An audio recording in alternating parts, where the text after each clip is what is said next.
आज की ये वीडियो महाभारत के 10 बड़े श्रापों का अंतिम भाग है। उससे पहले अगर आपने हमारे चैनल को सब्सक्राइब नहीं किया है तो उसे सब्सक्राइब कर ले और बेल आइकन को दबाना ना भूले।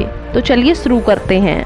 पौराणिक कथाओं के अनुसार कर्ण को बचपन से ही धनुर्धर बनने की इच्छा थी, लेकिन सूत पुत्र होने के कारण कोई उन्हें शिक्षा नहीं देता था।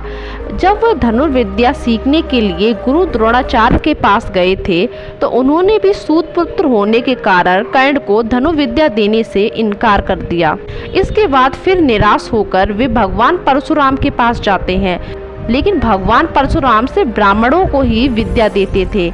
कर्ण किसी भी स्थिति में धनुर्विद्या सीखना चाहते थे, इसीलिए उन्होंने भगवान परशुराम से झूठ बोला कि वो ब्राह्मण हैं। जिसके बाद परशुराम कर्ण को ब्राह्मण समझकर उन्हें शिक्षा देने लगते हैं। जब कर्ण की शिक्षा समाप्त होने वाली होती है तो एक दिन उनके गुरु भगवान परशुराम दोपहर के समय कर्ण की जांघ पर विश्राम कर रहे थे।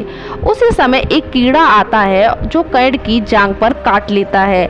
भगवान परशुराम की नींद खराब ना हो इस वजह से कर्ण कीड़े को हटाने की बजाय डंक मारने देते हैं। थोड़े समय बाद जब परशुराम की आंख खुलती है तो वे यह देखते हैं कि कर्ण की जांघ से खून बह रहा है। यह देखकर भगवान परशुराम समझ जाते हैं कि इतनी सहनशीलता किसी क्षत्रिय में ही हो सकती है। जिसके बाद भगवान परशुराम कर्ण से कहते हैं कि तुमने मुझसे झूठ बोलकर ज्ञान हासिल किया है, इसीलिए मैं तुम्हें श्राप देता हूँ कि जब भी तुम्हें मेरी दी गई विद्या की सबसे ज्यादा आवश्यकता होगी उस समय यह विद्या तुम भूल जाओगे। श्राप सुनकर कर्ण ने परशुराम से कहा कि वह स्वयं नहीं जानते कि वह किस वंश या कुल के हैं और अपनी सारी बातें परशुराम को बताते हैं।